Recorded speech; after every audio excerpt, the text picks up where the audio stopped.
어, 지난주에 부부사랑, 행복한 가정을 이루기 위해서는 가장 중요한 것이 이제 가정의 시작은 부부로부터 시작이 됩니다. 그런 면에서 부부가 서로 사랑하는 것이 이제 행복한 가정의 첫 번째 중요한 단수임을 말씀을 드렸습니다.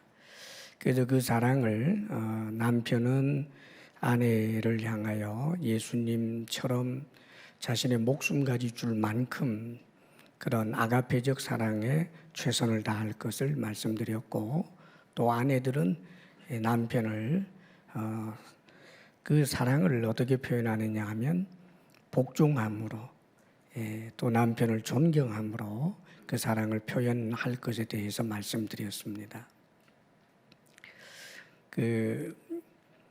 이런 이야기가 있어요. 어떤 할아버지 할머니가 TV에 그 퀴즈쇼 이런 데 나갔답니다. 그래서 그 낱말 맞추기 있잖아요. 그죠? 그러면 이제 할아버지가 그 낱말을 보고 이제 그 낱말을 직접 주면 안 되지만 설명을 해야 돼요.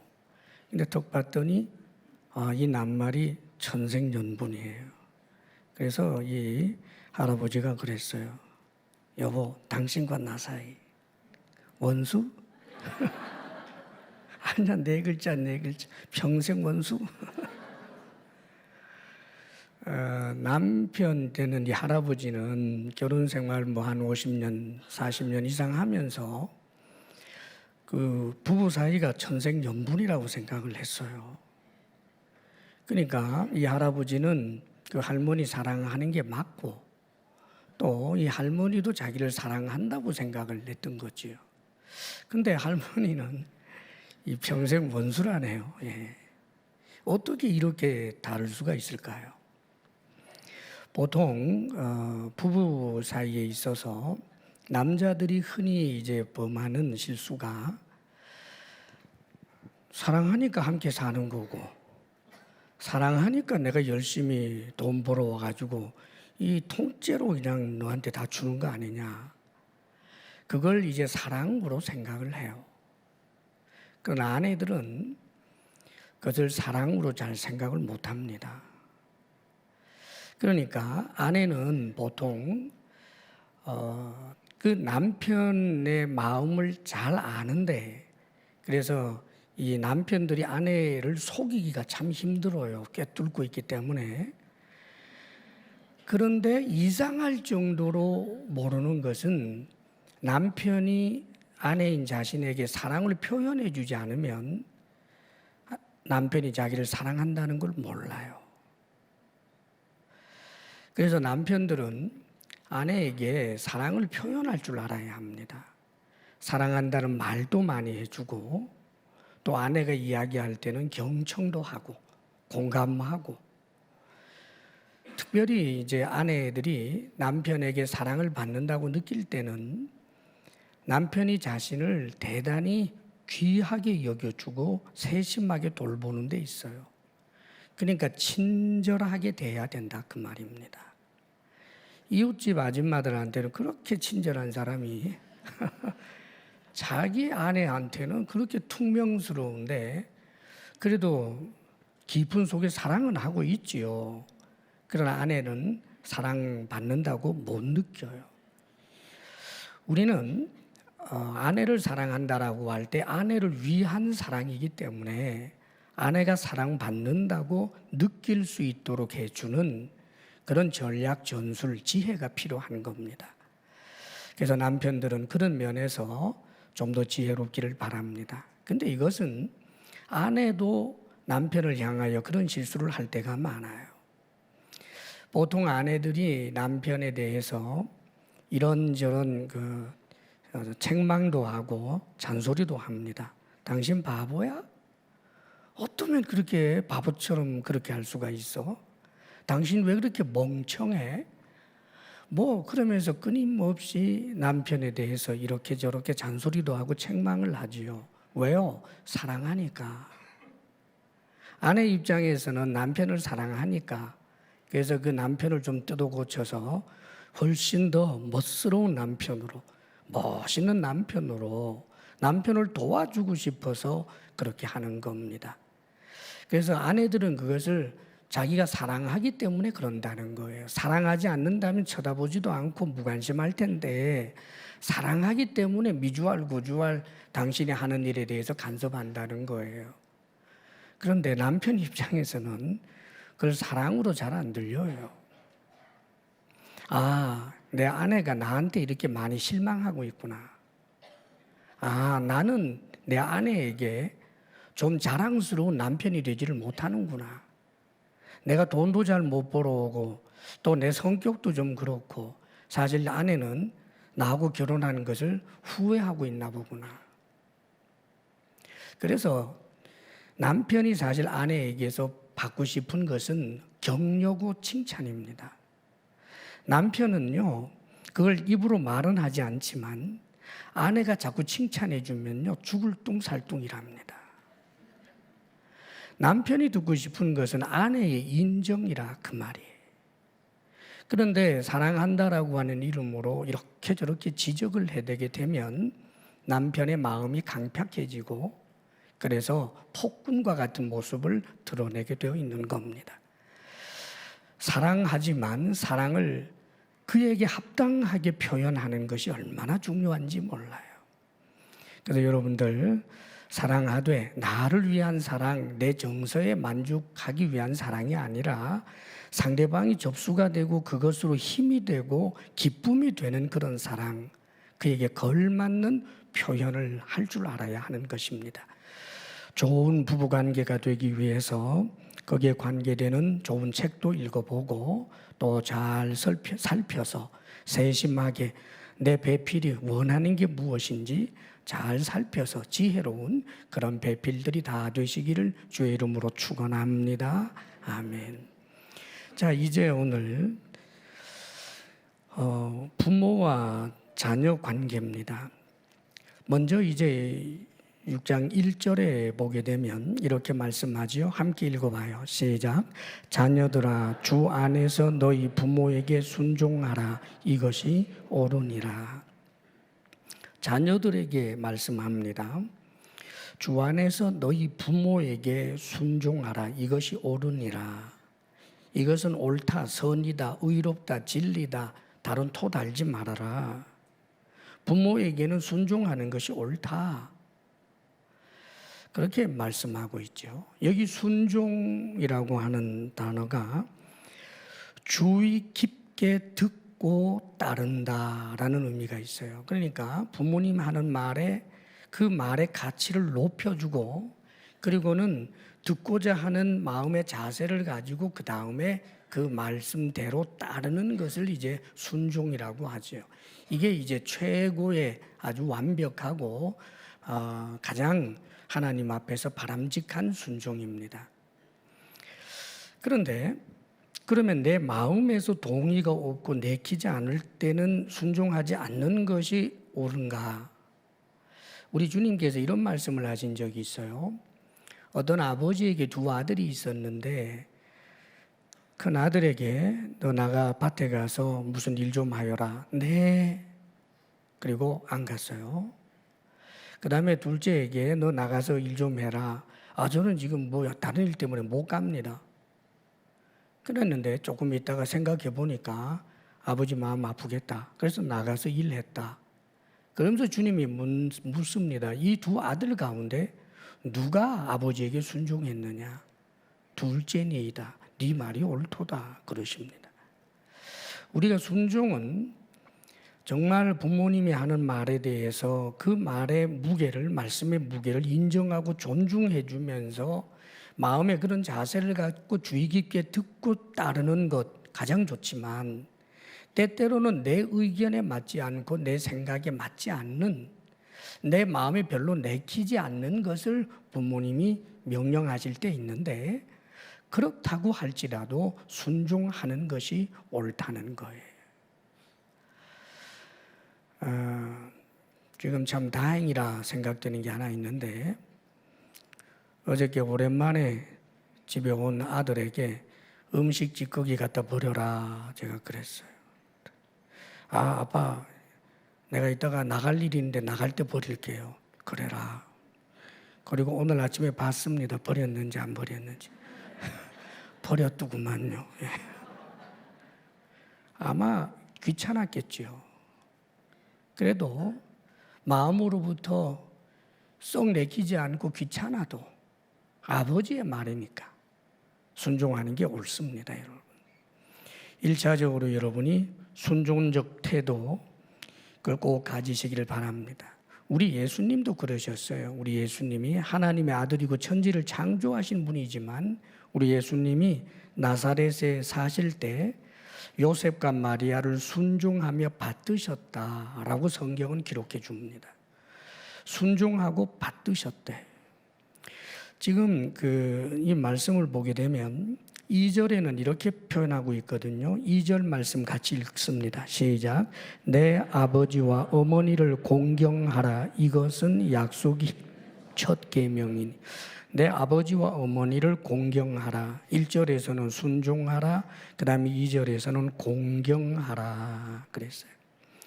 이것은 높이 받들어 섬기는 걸 말해요. 그러니까 아주 대단한 존재인 것처럼 그 앞에서 옥깃을 여미는 자세를 갖는 것처럼 그렇게 받들어 섬기는 것을 공경이라고 합니다. 요즘은 이 공경이 무너졌죠. 예. 전에는 하다못해 이웃집에서 좀 먹어보라고 과일이나 떡이 들어오면 아버지가 안 계시면 아버지 언제 오시나 하고 그냥 아버지 올 때만 기다려요. 그럼 아버지 어머니 왔을 때 그때 아버지가 하나 드시든지 됐다 나는 됐으니 너네들 먹어라 그래야 먹지. 요즘은 그런 게 어디 있습니까, 여러분? 예. 때로는 참 안타깝지요. 그리고 이 시대의 정신에 그게 잘 안 맞는다고 생각이 되고 또 가부장적 그런 권위라고 생각을 해서 그런 것들을 너무 깨내는데 주의해야 합니다. 아버지와 아들, 부모님과 이 자녀 사이에는 분명히 자녀가 부모님에 대해서 부모님을 존경하고 받들어 높이고자 하는 자세가 있어야 된다는 말입니다. 우리 주님께서도 그렇게 하셨다고 그러잖아요. 그런데 재미있는 표현이 내 아버지와 어머니를 공경하라. 이것은 약속이 있는 첫 계명이니 라고 말씀합니다. 어떤 약속이 있느냐? 3절에 이로써 네가 잘되고 땅에서 장수하리라. 이거는 반드시 옳은 일이고 자녀가 부모에게 순종하고 부모님을 공경하는 것은 지극히 당연한 일인데도 하나님께서 부모를 공경하고 부모에게 순종하면 땅에서 잘되고 장수하도록 해 주시겠다라고 하는 으뜸되는 약속이 있다는 것을 지금 강조해 줍니다. 그만큼 자녀가 부모님에게 효도한다는 것이 어렵기 때문입니다. 참 어려워요. 사랑하는 여러분, 우리 주님의 마음을 헤아려야 합니다. 이렇게까지 해서라도 자녀들이 부모를 공경하는 모습을 하나님은 보고 싶어 하시는 거예요. 자녀들이 부모님에게 순종하는 모습을 하나님은 보고 싶어 하시는 거예요. 계명이 10가지가 있지요. 첫 계명에서부터 4계명까지가 하나님과의 관계입니다. 그리고 사람과 사람 사이의 그 관계에 있어서 첫 번째 주신 계명이 뭐였느냐 하면 내 부모를 공경하라. 이로써 잘되고 네가 땅에서 장수하리라. 그 다음에 살인하지 말라, 간음하지 말라 그렇게 나가요. 여러분, 사람이 사람을 죽이는 일이 얼마나 악합니까?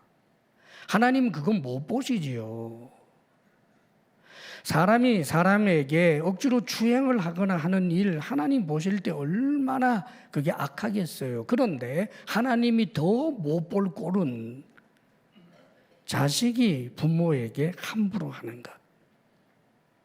자식이 부모님을 하찮게 여기는 것, 부모님이 하는 말을 귓등으로 들으면서 조금도 부모님을 존중해 드리지 않는 이런 태도, 살인하는 것보다 하나님은 그 꼴을 더 못 보신다, 그 말입니다.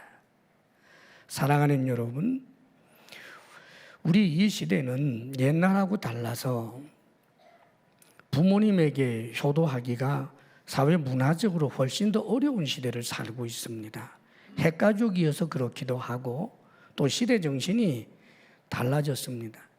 옛날 조선시대는 효도를 최고의 가치로 알고 있었기 때문에 효도한다라고 하는 소문이 나면 사회적으로 대우를 받지만, 지금은 효성 지극한 남자 깊이 1순위입니다. 신랑 깊이. 예. 엄마 아빠 말 잘 듣는다고 안 돼 저런 사람. 사랑하는 여러분, 엄마 아빠에게 정말 잘하는 사람 땅에서 잘 되고 장수합니다. 세상 사람들은 아마 그렇게 이야기할 수 있어요. 그래요, 저 마마보일 거 아니야?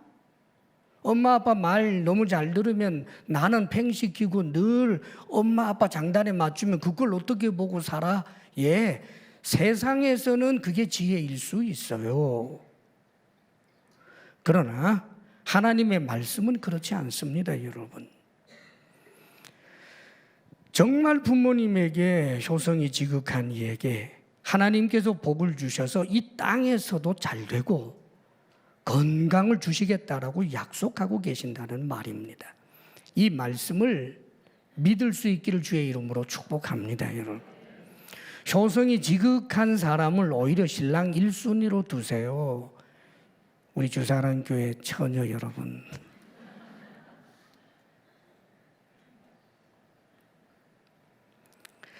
성경에도 보면 부모님에게 순종함으로 말미암아 그 복받은 사람 이야기가 있어요. 조금 이제 그 의외의 사람이 하나 등장합니다. 여러분, 사울 왕, 우리가 사울 왕 생각하면 굉장히 부정적으로 생각합니다. 그런데 사울 왕에게서도 하나 배울 점이 있어요. 사울 왕이 되기 전에 그가 참 하나님께 사랑을 받았던 때가 있습니다. 그때 이 사울은 굉장히 효성이 지극한 아들이었어요. 사무엘상 9장에 보면 어떤 일화가 소개되느냐 하면, 아버지가 이 암나귀들을 잃어버렸습니다. 나귀를 여러 마리. 그러니까 아들 사울에게 너 암나귀 지금 내가 여러 마리 잃어버렸는데 빨리 좀 찾아오렴. 그래서 종 하나 데리고 찾아 나서게 했습니다, 여러분. 그런데 성경에 보게 되면요, 이 사울이 사환 한 사람을 데리고 에브라임 산지 전체를 두루 돌아다닙니다. 살리사 땅이라고 하는 곳을 돌아다닙니다. 살림 땅으로 두루 다녀봅니다. 그래도 못 찾습니다. 베냐민 사람의 땅에 가서 또 두루두루 살핍니다. 역시 찾지 못합니다. 숲 땅에 가서 또 열심히 찾습니다. 사흘 동안 말입니다. 그리고 더 놀라운 말은 자기 종에게 이렇게 말합니다. 돌아가자. 내 아버지께서 암나귀 생각은 고사하고 우리를 위하여 걱정하실까 두렵구나. 여러분, 참 효자지요. 사흘이나 찾았는데 없다. 참 아버지는 뭘 이런 걸 시켜가지고가 아니라, 돌아가야 할 이유는 찾아도 없는데 못 찾아서 돌아가겠다는 게 아니라, 이렇게 오랜 시간을 찾아 헤매는데 우리 아버지가 얼마나 걱정할까. 참 효자였습니다. 이런 과정에서 이렇게 아버지 말씀에 순종하여 나귀를 찾으러 돌아다니던 그때에 하나님께서 사무엘 선지자에게 저 사울을 왕으로 세우라고 했어요. 그래서 이 나귀 찾는 문제 때문에 이 사울이 사무엘을 찾아가게 되고, 나귀를 어떻게 찾을까 묻게 되고, 거기에서 기름 부음을 받고 왕이 되는 약속을 얻고 얼마 후에는 왕으로 세움을 입는 일이 일어난 겁니다, 여러분. 사랑하는 여러분, 사울이 나중에 변질도 해서 하나님을 향한 신앙이 잘못되어져서 그렇지, 그가 정말 하나님, 부모님에게 순종하고 효성이 지극할 때 하나님께서는 평범한 시골 청년 사울을 이스라엘의 왕으로 세웠다는 사실을 기억하십시오, 여러분. 성경에 여러분, 이삭이 거부가 되었다는 표현이 나옵니다. 그런데 이삭이 효자라는 거 여러분 잘 알죠? 아브라함이 자기를 죽이려고 하는데 이때 나이가 이미 청소년기, 이제 곧 청년이 되는 나이였어요. 아버지가 자기를 죽이려고 하는데 죽이십시오. 정말 놀랍습니다, 여러분.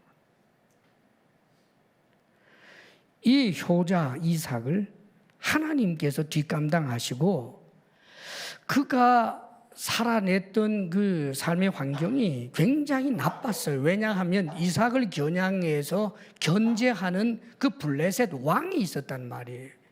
여러분, 한 국가가 나로 하여금 가난하게 만들어 버리려고 하고 농사 짓지 못하게 만들고 내 모든 샘물을 뺏어내면 그 어떻게 여러분 살 수가 있겠습니까? 그런데 거부가 돼요. 그 블레셋 왕이 아무리 샘을 빼앗고 다른 곳으로 이사를 가게 만들어도 가기만 하면 샘 터지고 가기만 가면 거기서 오히려 오곡이 무르익고 말이지요. 하나님의 이 약속의 말씀을 믿으시기를 바랍니다. 이런 예가 성경에는 사실 얼마나 많은지 몰라요.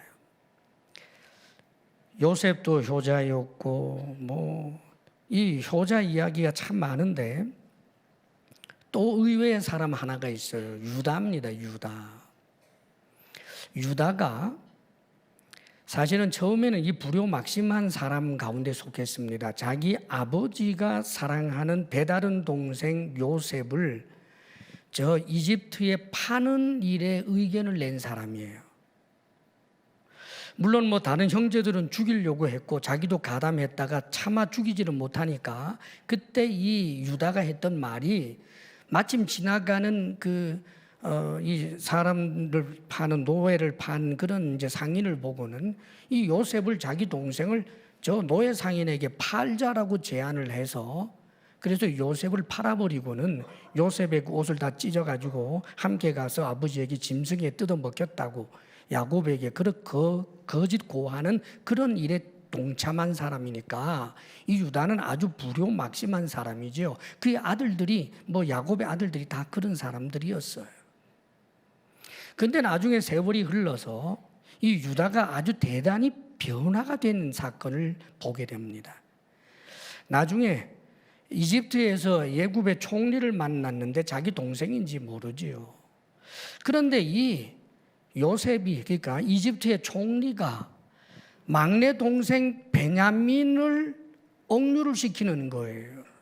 도둑질을 했다라고 모함을 해가지고는 억지로 아버지 허락을 맡아가지고 데려온 그 배다른 동생 요셉의 친동생 베냐민을 지금 이집트의 총리가 못 데려가게 하는 거예요. 지금 곡식 사러 왔는데 데리고 가야 되는데 도적으로 누명을 씌우면서 노예 삼겠다는 거예요. 그러니까 저 막내 동생이라고 하는 베냐민 저 친구를 여기 놔두고 가라. 그래서 내가 노예 삼겠다라고 할 때 그때 이 유다가 나섭니다. 지금 저 막내 베냐민은 우리 아버지가 특별히 사랑하는 아들입니다. 그리고 그의 친형이 있었는데 그 친형은 죽었고 아버지는 베냐민에게 모든 것을 다 걸고 있습니다. 만약 이 베냐민이 돌아가지 못하면 우리 아버지는 반드시 죽게 될 것입니다. 그러니까 제발 나를 노예로 써주시고 저 베냐민 저 막내 동생을 데리고 갈 수 있게 해주십시오. 저를 노예로 삼아주시고 베냐민은 집으로 돌려보내달라고 이야기할 때 그때 요셉에게 눈물이 터져 나와요. 아, 변했구나. 그래서 그 형제들이 만나게 되는 그 극적인 장면이 성경에 보도되고 있는데, 이 유다가 어떤 복을 받습니까, 여러분? 하나님께서 성령의 역사로 말미암아 야곱이 유다에게 축복한 그 축복이 그대로 임해서 이 유다의 자손이 말 그대로 왕이 된단 말이에요. 왕이.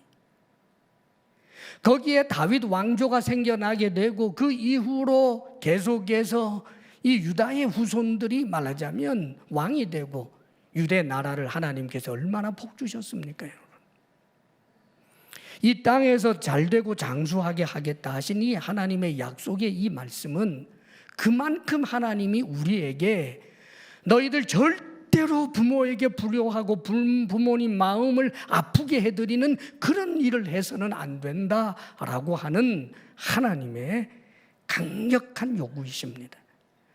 우리 하나님의 마음을 알아서 우리의 가지고 있는 이 사랑이 부족하다면 하나님의 이 약속의 말씀이라도 믿고 부모님에게 성심껏 공경하고 순종할 수 있는 이들이 다 되시기를 주의 이름으로 축원합니다. 아멘.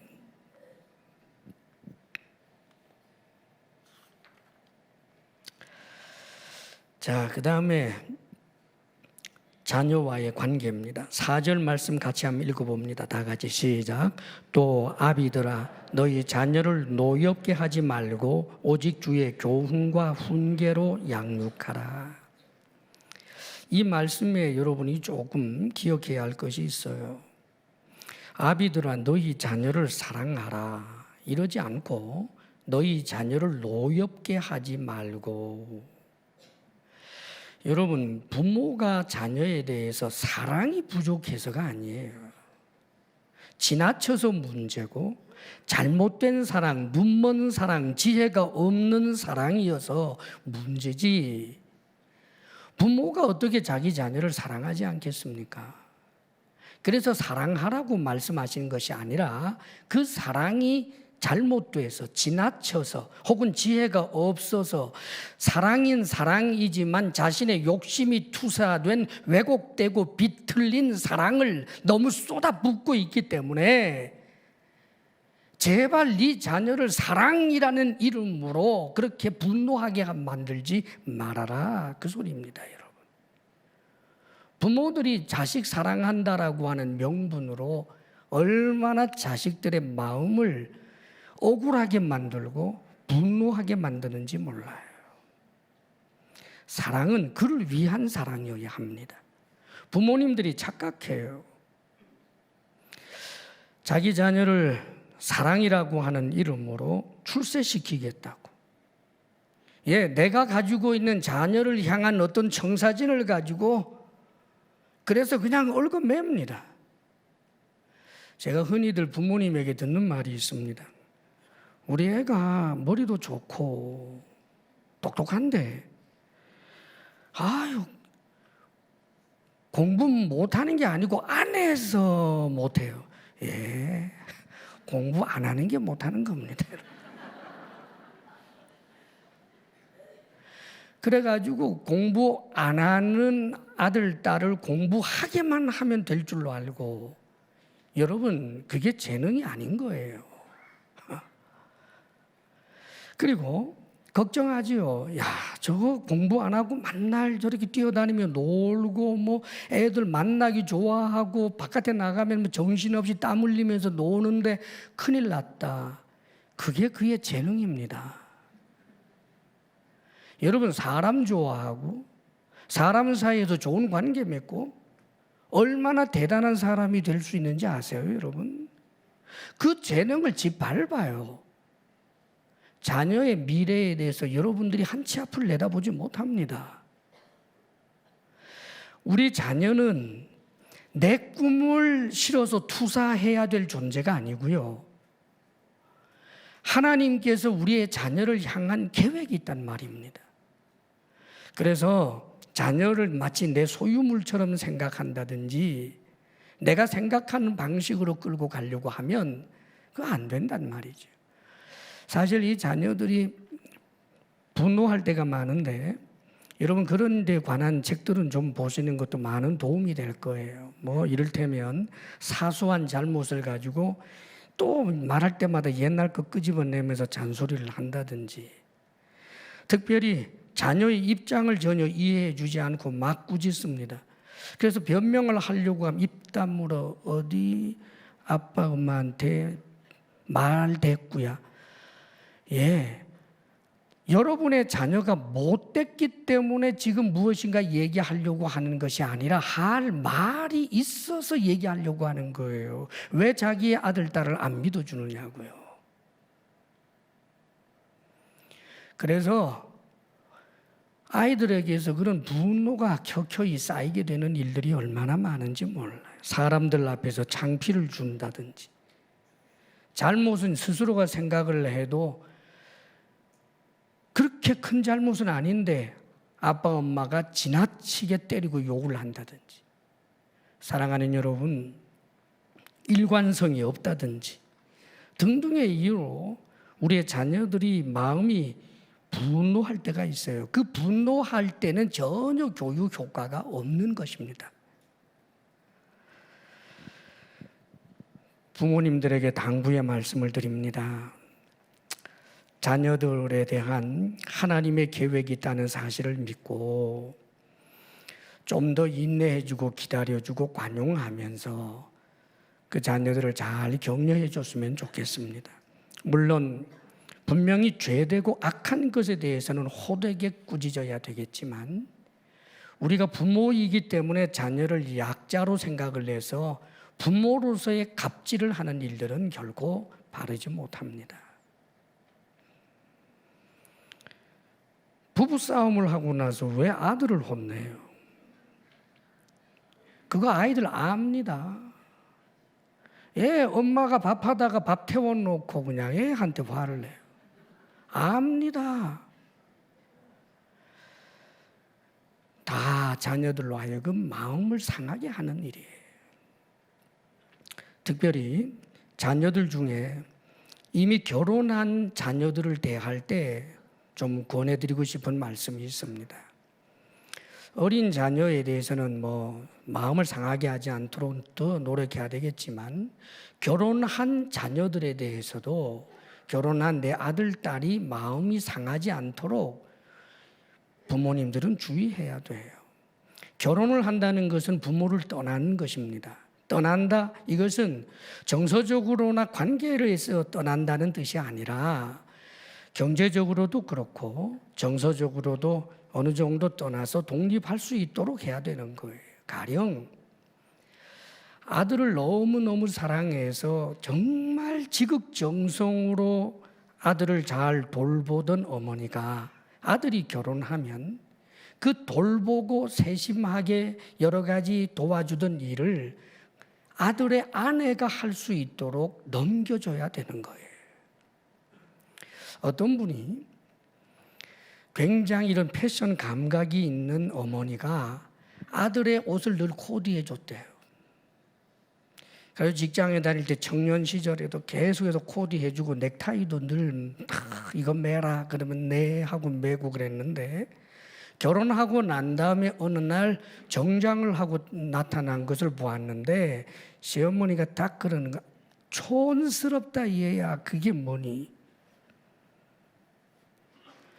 여러분, 그 며느리 입장이 어떻겠어요? 촌스러워도 와, 네 아내는 그 너 넥타이 네 아내가 코디해 줬니? 네. 와, 너 아내 정말 대단하다.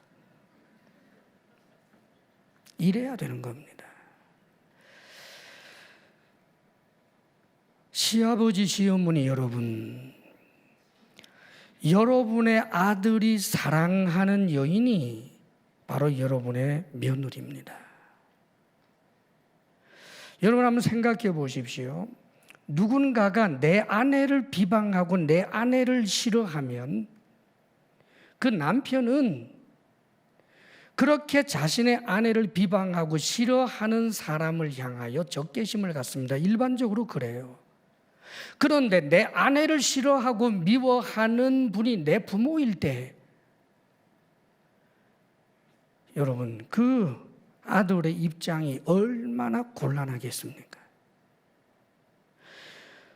섭섭함은 쌓이고 섭섭함을 가졌다는 자체가 불효이기 때문에 정말 견딜 수 없는 곤혹함이 생기게 되는 거예요. 왜 그렇게 아들을 벼랑 끝으로 몰아갑니까?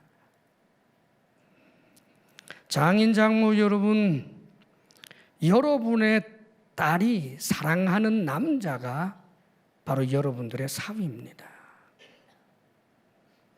딸 앞에서 사위 흉보거나 딸 앞에서 사위 여러 가지 문제들을 지적하면 안 됩니다. 왜냐하면 여러분의 딸이 사랑하는 남자이기 때문에, 그래서 자신이 사랑하는 남자를 좋아하는 부모님을 볼 때 딸은 얼마나 행복하게 되는지 몰라요. 지혜로울 수 있기를 주의 이름으로 축원합니다. 여러분, 부모님들이 우리 결혼한 아들, 딸에게 원하는 것을 행복하게 살기를 원하는 것 아닙니까? 그렇다면 그들이 행복하게 살 수 있도록 도와야 하는데, 내 사랑하는 딸이 선택하여 남편으로 살고 있는 그 며느리를 말하자면 더 사랑해주고 칭찬해주고, 내 사랑하는 딸이 선택한 그 남편, 그 사위를 내가 역시 사랑해주고 칭찬해줄 때 그들의 부부관계는 훨씬 더 견고해지게 되는 것입니다. 참으로 자신들의 자녀를 노엽게 하지 아니하는 지혜로운 부모님들 다 되시기를 주의 이름으로 축원합니다. 그런데 여러분, 한 가지 마지막 당부의 말씀을 좀 드리려고 그래요. 부부 사랑해야 합니다. 자녀는 부모님에게 순종해야 합니다. 부모들은 자녀를 사랑하되 노엽게 하지 않도록 그렇게 지혜롭게 사랑해야 합니다. 그러나 기억하십시오. 최고의 우선순위는 아닙니다. 사랑하는 여러분, 부부 사랑하십시오. 돈독해야 합니다. 그러나 부부 사랑이 최고 가치는 아닙니다. 사랑하는 여러분, 자녀가 부모님 공경해야 합니다. 그러나 그것이 최고의 가치는 아닙니다. 사랑하는 여러분, 좋은 아빠 엄마가 되어야 합니다. 그러나 그것이 최고의 가치는 아닙니다. 최고의 가치는 하나님 사랑하는 것, 하나님을 경외하는 것, 하나님을 철저하게 믿는 것입니다. 지금 주신 이 말씀은 남편들아 아내 사랑하리기를 그리스도께서 교회를 사랑하시고, 아내들아 또 남편들아 아내 사랑하기를 그리스도께서 교회를 사랑하듯이, 즉 그 표준이 무엇입니까? 그리스도를 아는 사람에게 그리스도가 교회를 얼마나 사랑하는지, 또 교회가 그리스도에게 얼마나 순종하는지를 아는 사람, 즉 하나님의 살아계심과 하나님의 그 은혜, 예수 그리스도의 그 구속의 은혜에 대하여 잘 아는 사람들이 하나님의 사랑, 하나님의 은혜를 기준으로 해서 부부 사랑하라는 거예요. 자녀들아 내 부모에게 순종하라, 주 안에서입니다. 주 안에서. 사랑하는 여러분, 자녀들에게 좋은 부모가 되지만 무엇을 말씀합니까? 주의 교훈과 훈계로 양육하라. 말씀을 벗어나지 말라, 그 말이. 부부 사랑이 우상이 될 수도 있고, 부모님에게 효도한다라고 하는 것이 하나님 앞에서 우상이 될 수 있고, 자녀도 우상이 될 수 있습니다. 사실 여러분, 이 세상 지혜도 부부 사랑 돈독해야 된다는 것, 부모님 공경해야 된다는 것, 좋은 아버지 엄마가 돼야 된다는 것, 거기에 대한 수많은 그런 지혜들을 주는, 통찰을 주는 책들이 얼마나 널렸는지 몰라요. 한 가지 틀림없는 것은 아무리 알아도 잘 안 돼요. 어떻게 할 때 가능할까요? 사실은 말입니다, 여러분. 우리가 부부 사랑이 아무리 돈독해도 그 돈독함이 함께 지옥불로 가는 것이라면 그것은 끔찍한 일입니다. 성경에 아나니아 삽비라 부부사랑 돈독했어요. 여러분, 아합과 이세벨 부부사랑 돈독했습니다. 아합은 이세벨에게 얼마나 좋은 남편이었는지 몰라요. 이세벨이 이방 여인이었거든요. 시돈의 왕의 딸이었어요. 그래서 시돈에서 시돈 사람이 섬기던 우상 숭배를 마음껏 하라고. 왜요? 아내가 원하는 일이니까. 아내 입장에서 보면 아합이 얼마나 좋은 남편인지 몰라요. 그래서 함께 지옥 가요. 솔로몬 좋은 남편입니다. 그의 아내들, 특별히 이방의 공주들이 자신의 아내가 됐습니다. 고향을 떠나서 내 아내가 돼서 내 곁에 살고 있는 이 아내를 위해서 아내가 섬기는 그 우상을 인정해주고 그의 문화를 인정해주고 아내를 다독여 줍니다. 그러나 사랑하는 여러분, 좋은 남편인가요? 좋은 남편이라면 아내로 하여금 하나님을 알게 해야지요. 이것은 성경에 보면요, 아주 재미있는 내용이 하나 있어요. 나발의 아내가 아비가일이라고 하는 여인인데, 이 아비가일과 나발의 관계를 가만히 보면 원래 가장 그 좋은 아내는 남편의 말에 순종하는 것이라고 그랬잖아요. 그런데 나발이라고 하는 사람이 다윗이 먹을 것을 좀 달라고 사람을 보냈을 때 모욕을 주면서 내쫓아버립니다. 그런데 그 이야기를 다른 종들을 통해서 전달받은 아비가일이 남편의 뜻과는 정반대로 음식을 만들고 바리바리 싸가지고 달려내려가서 자신들을 죽이기 위하여 달려오고 있는 다윗을 만나서 그걸 전해주게 됩니다. 여러분, 남편이 주지 말라고 했으면 안 줘야 되는 것 맞아 보이지요. 그러나 하나님의 말씀에는 그렇지 않아요. 주라, 나누라, 베풀라, 나그네를 도와줘라. 하나님의 말씀을 붙들고 남편이 시킨 일이 잘못이라고 생각이 될 때는 하나님의 말씀에 순종하는 편을 택하는 거예요. 자, 그렇다면 그것이 결국 나발에게 손해가 되는 것이었을까? 아니요, 그렇지 않습니다. 이 아비가일의 사실은 불순종인 남편에 대한 불순종이 나발의 사실은 생명을 살렸어요. 왜냐하면 그렇게 모욕을 했기 때문에 다윗이 나발과 그 나발에 속해 있는 모든 남자를 죽이려고 지금 무장해서 달려왔는데 아비가일이 하나님의 말씀에 순종하여 이들을 섬겼기 때문에 죽이려고 왔던 이 다윗이 돌아갔단 말이에요.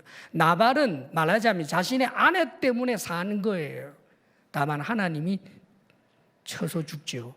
그 이야기 했더니 놀라서 죽어버려요. 사랑하는 여러분,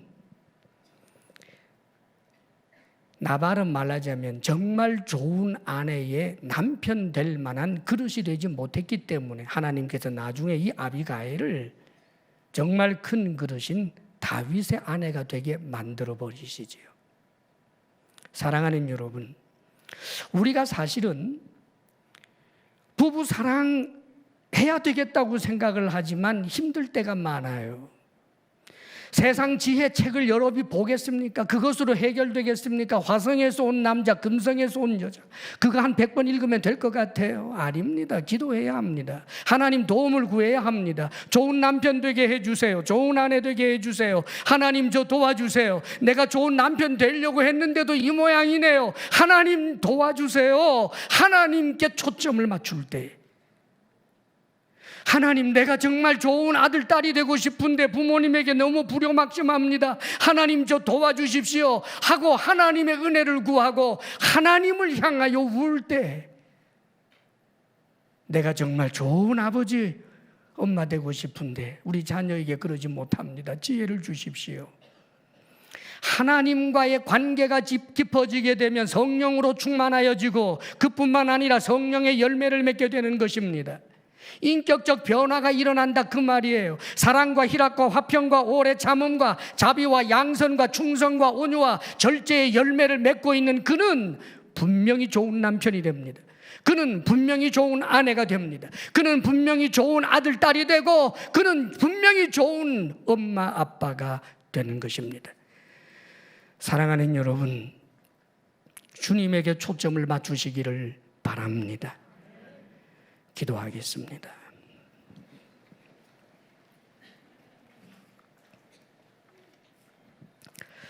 아버지 하나님, 하나님께서 행복한 가정을 이루도록 우리에게 하나님이 말씀하셨다는 사실을 잊지 않게 하소서. 세상의 지혜자가 준 것이 아니라 하나님이 주신 말씀인 줄 알고 하나님과의 관계를 더욱 발전시키며 주님의 말씀에 순종하고자 하는 자세로 아버지여 이 모든 말씀에 우리가 행하게 하여 주시옵소서. 그리하여 하나님이 우리에게 주시는 가정이 행복한 가정이 되게 하여 주옵소서. 예수님 이름으로 기도합니다. 아멘. 하나님 아버지, 은혜 베푸사 주의 말씀 안에서 참으로 행복한 가정을 이루도록 주님 역사하시고 이끌어 주시옵소서. 우리의 미련함과 사랑이라고 하는 이름으로 잘못된 사랑, 정욕적인 사랑, 오히려 해가 되는 사랑을 사랑인 줄 알고 열심을 낸 모든 어리석음을 긍휼히 여겨 주옵소서. 주님 말씀 안에서 지혜로운 자들 되어 행복한 가정을 이루도록 모든 가족 관계가 풍성하게 하여 주옵소서. 하나님 앞에 감사함으로 예물을 올려드리오니 우리의 예물을 받아 주시옵소서. 이제는 우리 주 예수 그리스도의 크신 은혜와 하나님 아버지의 한없는 사랑과 성령의 교통하심과 충만케 하심이 하나님을 예배하며 나아가는 사랑하는 모든 성도들 위해 이제로부터 영원토록 함께 하시기를 간절히 축원하옵나이다. 아멘.